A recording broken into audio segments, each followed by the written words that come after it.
उसी से अपनी बात प्रारंभ करता हूं। आर्य समाज मूर्ति पूजा को नहीं मानता, लेकिन अगर मूर्ति पूजा का विरोध जिस समय किया गया है, उस कालखंड को अगर ध्यान में रखेंगे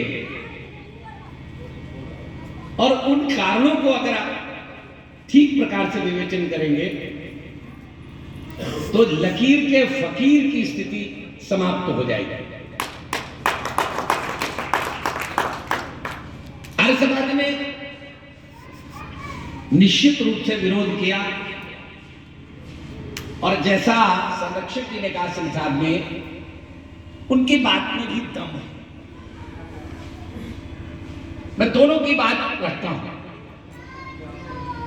जिस समय दयानंद जी ने अपना कहा, उस समय पूरा भारत अंधविश्वास के अंधकार में पड़ा हुआ था।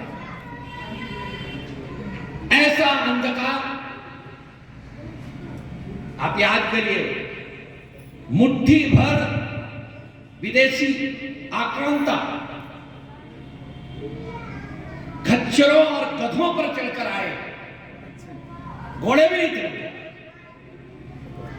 सुदूर कश्मीर से घुसे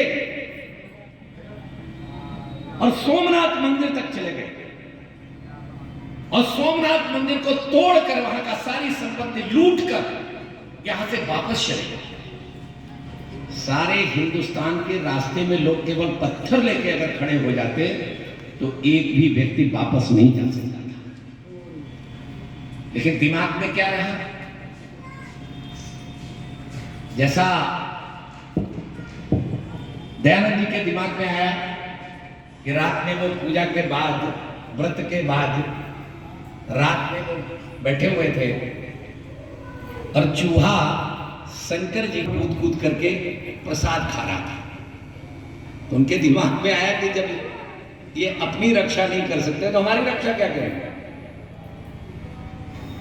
शायद यही दिमाग में सारे हिंदू समाज के मन में था कि भगवान अपनी रक्षा स्वयं कर लेंगे।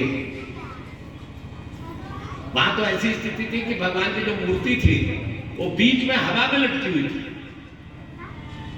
सोमनाथ मंदिर में जो पहले विग्रह था, वो विग्रह पूरी तरह से हवा में लटका हुआ था, और जो प्रसाद चढ़ाया जाता था वो भी गायब हो जाता था। तो सारे लोगों के मन में यह था कि भगवान बहुत जागृत है और भगवान जो है अपनी रक्षा स्वयं कर लेंगे।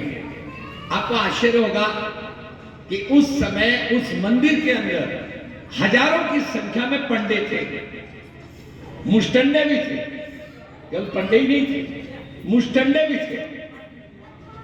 उन्होंने भी शायद पत्थर भी उठा लिया होता तो परिणाम कुछ और होते, लेकिन भगवान स्वयं भोजन करते हैं, भगवान हवा में लटके हुए हैं। उसकी वैज्ञानिकता क्या है ये बात अलग है, लेकिन लोगों के दिमाग में तो यही था। इसी तरह का अंधविश्वास पूरे देश के अंदर, जन जन के अंदर भर गया था। इसलिए तत्कालीन आवश्यकता थी कि मूर्ति पूजा का विरोध किया जाए। और मूर्ति पूजा का अगर विरोध नहीं होता तो भगवान स्वयं सब करेंगे, ऐसा ये जो दुराग्रह लोगों के मन में पल गया था, उसके परिणाम स्वरूप दयानंद जी को समाज सुधार का वो काम करना पड़ा।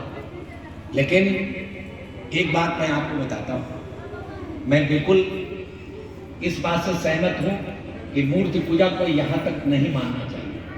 आज भी आप सब जाते हैं, माताएं बैठी, किसी भी मंदिर के अंदर जाते हैं, मंदिर में